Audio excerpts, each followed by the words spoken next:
I'm Angellica Bell. Welcome to the NatWest Business Show. Now, today's episode is our Black History Month special. And to mark the month this year, we'll be speaking to a very inspiring Black entrepreneur celebrating his success while recognising the challenges that ethnic minority businesses still face today. So joining me is Swiss, music artist and founder of Black Pound Day, an initiative that encourages people to spend their money on Black-owned businesses. Now, the theme of Black History Month is Time to Change, Actions Not Words, which focuses on forward-looking positive action toward a more equal world. We'll follow that lead on today's podcast and discuss the real actions we can make to help Black businesses flourish. Welcome to the show, Swiss. It's good to have you here. Now, listen, the first thing I usually do when someone comes on is ask them to tell me about their business in 60 seconds. But I'm going to change. I'm going to throw that out the window. Okay. Because I want to delve a little bit deeper. I want you to tell me about yourself in 60 seconds. Is that okay? Yeah, that's fine. My name is Swiss. Most people know me as a member of Soul Solid group back in the 2000s. That's when we made our appearance in the industry. And our seminal album, They Don't Know, went platinum. And it was kind of the first album that shaped grime culture going forward, because you never saw young Black boys in an estate with big high-rise buildings and dogs, in videos doing our thing. And then from there, I was a DJ producer in Soul Solid, and I produced four songs on that album. Went on to do my own solo album called Pain and Music, which had my culturally impactful song called Cry. And that's basically where most people know me from. And now you know me as the founder and CEO of Black Pound Day, the biggest and most impactful Black-led economic movement in UK history. I think that was 59 seconds. Well, I don't really know what I was going to say that. It wasn't 21, so it's fine. I said I was not going to do any jokes about 21 seconds, but you did it, so that's fine. And that was a tune. And I was in CBBC around that time when you guys, exploded onto the scene. And you did make a massive impact. Yeah, we did. It was a great time. A crew full of 35 people. Not all of them was on TV, but, we had a great organisation as a foundation for ourselves coming out from South London estates and doing what we loved. Well, you set your stall out. We know the start of it. I mean, it would have changed your life. But activism has always been in your core, hasn't it? Yeah, most definitely. I was impacted most by artists like Nas, Tupac, not so much KRS-One, he's in my mind, but not so much him. Maybe later on when I discovered him. But, artists that had a socially and culturally conscious character, brand, content, and those were the songs that always moved me. I came up as part of the church, Pentecostal church, and community is at the core of that. And so, that has stayed with me and became part of my character, moving in from music into more of an activism stance nowadays. So it wasn't really reinventing then for you. It was almost sort of morphing into the person you are in a different environment. Yes, evolving into, a new environment and bringing some of my my character with me. I don't know how else to put it, but yeah. Because it wasn't always visible that was who I was. But, through the music that I did, like on the second Soul Solid album, I had a song called Broken Silence. It went top 10. Yeah. I wrote that myself. That was, very empowering for me. And it kind of was a song that hit back out at the media, about some of the stuff they were blaming us for. And I was kind of giving some context around where we came from and how we grew up and why things affected us the way that they did, and why sometimes we present as a culture sometimes in certain ways, So that was my socially conscious song that went top 10, felt good about it. And, as I said, going on to make the album, my solo album, that kind of shaped the sound and message of that album as well. And this message that you've written about has always been part of you, obviously, with your upbringing. It's sort of been the driving force of what you're doing now, isn't it? Yeah. With Black Pound Day. Yeah, most definitely. So before we explore that and we talk about it a bit more, I just wanted to know how you've managed to separate Swiss the musician from Swiss the businessman, because, everyone will know you from being in the crew. But how have people, adapted to sort of this move and this change? I think it's more easier to accept, to be honest, because you have quite big artists that are great business people, like Rihanna, like Jay-Z, like Diddy, like Kanye. And I see it more as a harmonizing rather than separating. So I'm kind of harmonizing me as a brand and as a musician and my business side and business acumen of me, and basically just representing that in a different way. But as I said, there's that consistent thread of what I always represented in there as well, so it doesn't seem disjointed. Yeah. So let's talk about Black Pound Day. Yeah. And where it stemmed from and where it's at now.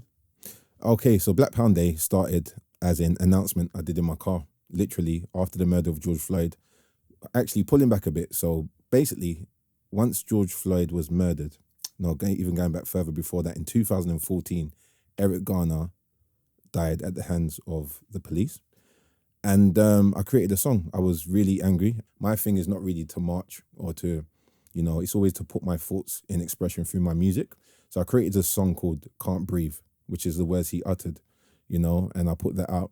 And basically 6 years later, another individual from the same country, George Floyd, uttered the same words, I can't breathe. So I was like, what do I do here? So what I did was I put out the audio of me reenacting and being Eric Garner. And then in 2020, I reenacted a video being George Floyd, because they both said I can't breathe, died in a similar situation. And so I brought that together, done a video, presenting myself as George Floyd in the video. And it almost felt like a more digestible way that people could use to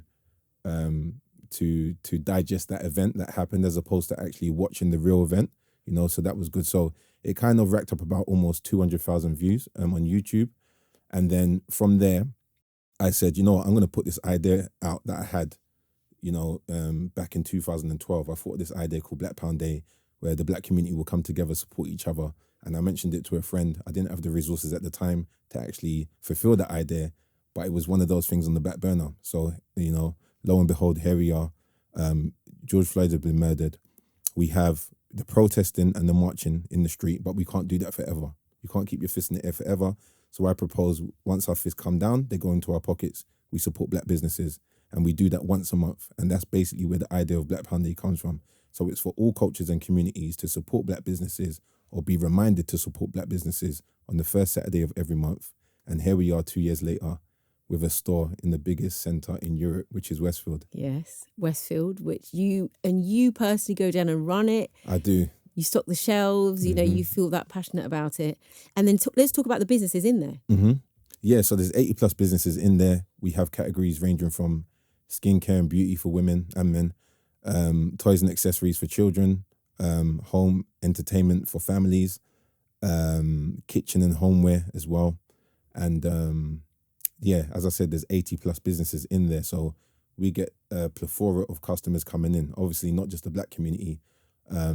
We get the Arab and Asian community, East Asians, South Asians, North Africans, not so much phenotypically Black people that come in that have a connection to Black culture, and they see themselves in the shop, So, so our business proposition that we're presenting to the public is very engaging, and people are happy to come and spend. So this is all about promoting Black businesses. But what do you think are the main hurdles those businesses face today? I think, first of all, working together as a community, that's our biggest hurdle. And that's why Black Pound Day was needed so much. And that's why it's so positive and so successful. So the first thing is we have to work together as a community, see ourselves as a community, not just a business community, but within context of a wider community. So the businesses that you're starting or engaging with has a purpose in solving some of the problems in your own culture, because no one else is going to do that except you, So that's the first thing. So, access to funding is very important for us and is one of these hurdles that we face. Access to professionals that have information that will be very valuable for Black businesses to develop is needed. We often don't have those individuals in our community. They're in other communities, and it's hard to access those people sometimes. So that's one of our hurdles too. And that's three that are very important. Also, getting help and support from the local authority. We're working with a local authority at the moment, and we've got a survey that we're getting businesses to fill out. And some of the things that's coming up is them saying that we are not getting access to our local authority that enables them to help us or for us to know where to get the resources or where to get the funding to help us in the way that we need. So that's another thing that is a stumbling block. So why do you think Black Pound Day has had the impact it has?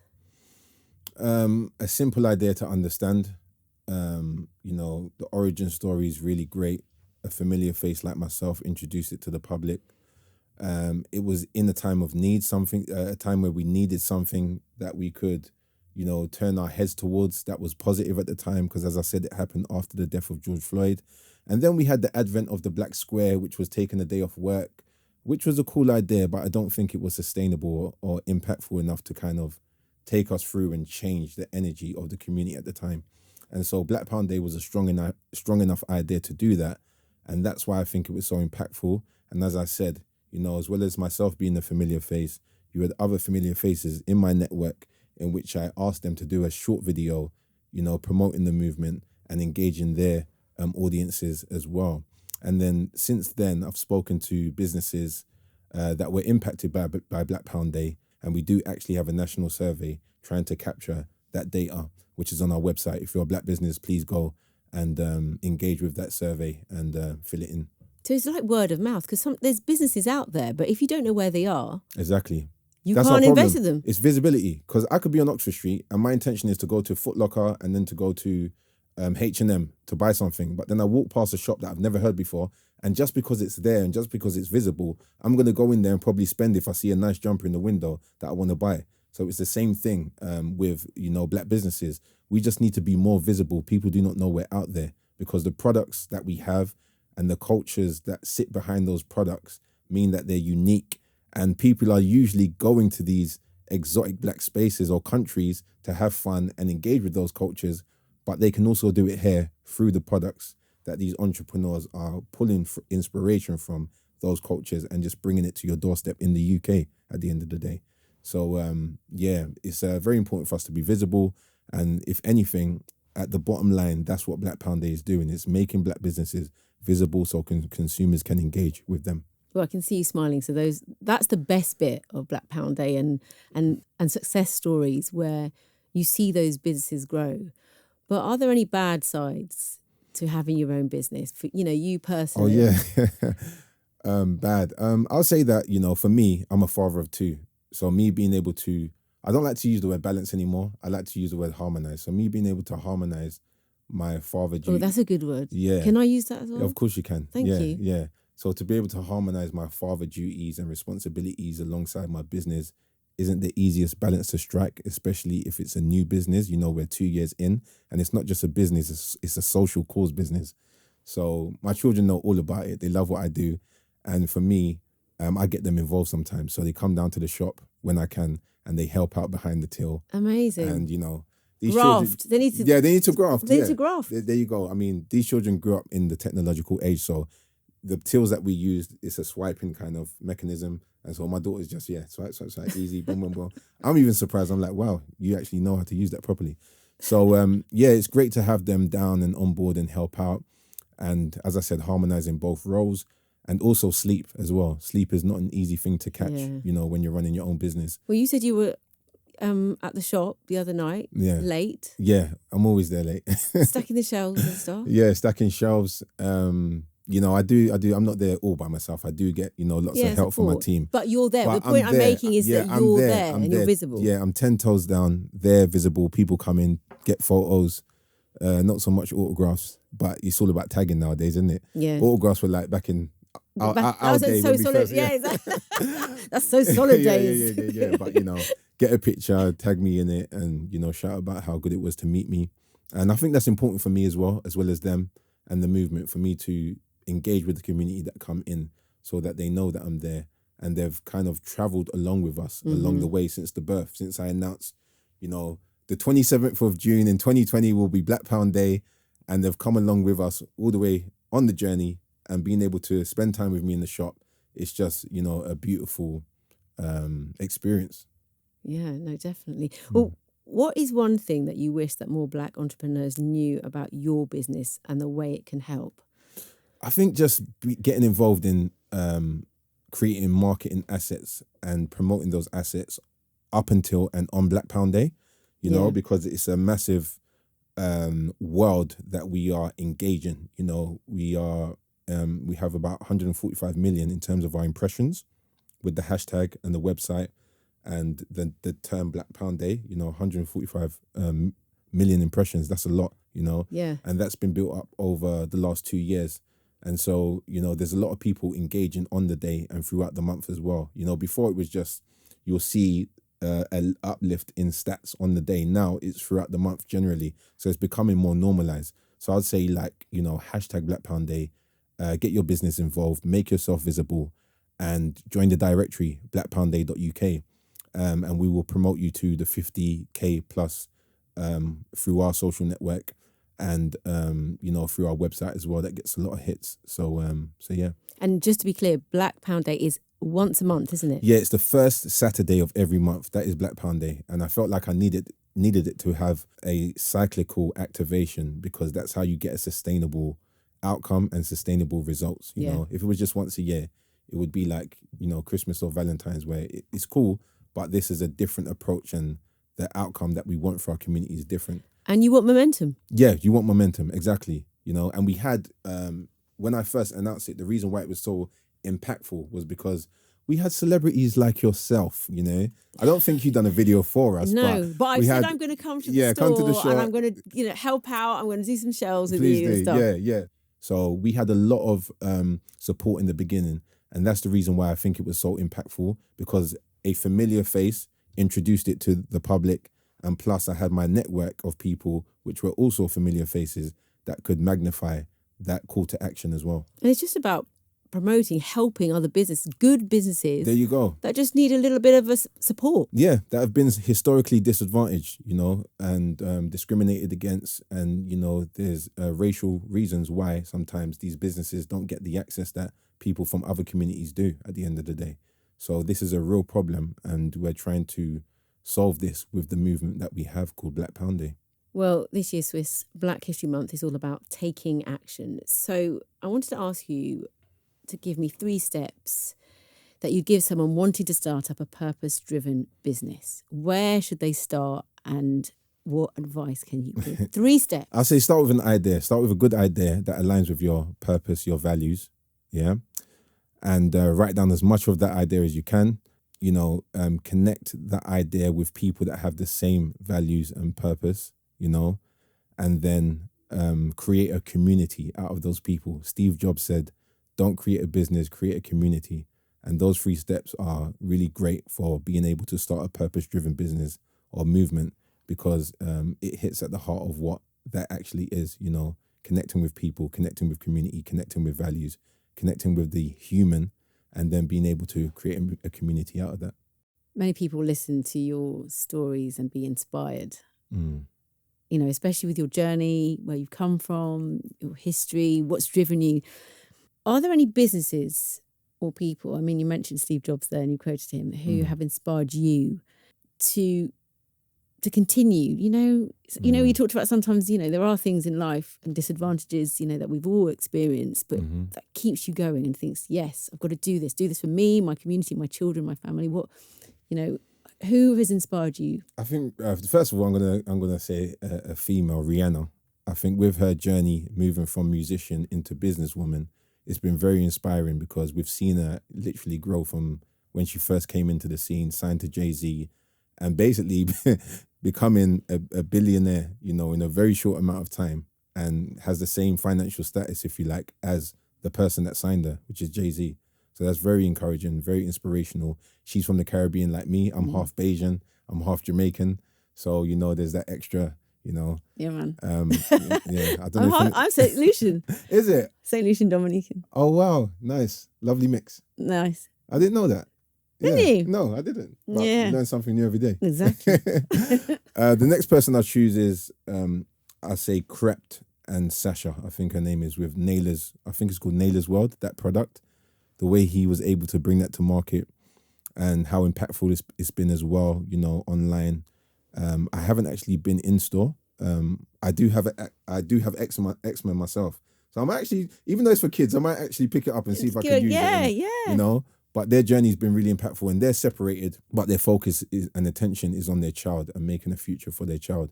And I think that's dope. I think that's a great example for us as humans in general, but for our community specifically, that they can work together even though they're separated and have been through their ups and downs. They're working on this business and making it happen. And then my third person is Stephen Bartlett. Oh, yeah. So I think that, again, I didn't know about him until he, brought out his podcast, which is Diary of a CEO, and then subsequently got that position on Dragon's Den as well. I just think his story is inspirational. And yeah, he just seems like he's going for it, man. So he's very inspirational as well. So what's next for Swiss? Oh, what's next? Hopefully, expanding regionally with the store. We're just acclimatizing ourselves at the moment. We've been open for 13 weeks, coming up to 14. Going into Black History Month, we're hoping to, continue to change how we kind of engage with Black History Month, because usually it has a trauma-based kind of effect on the Black community.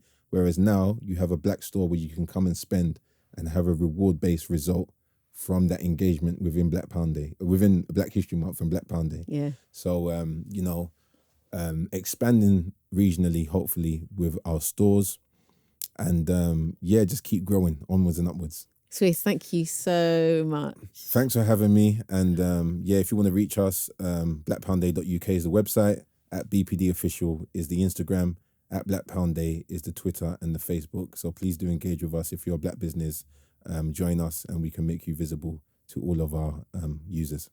Thanks for joining me and for our guest, Swiss, for this really special Black History Month episode of The Business Show.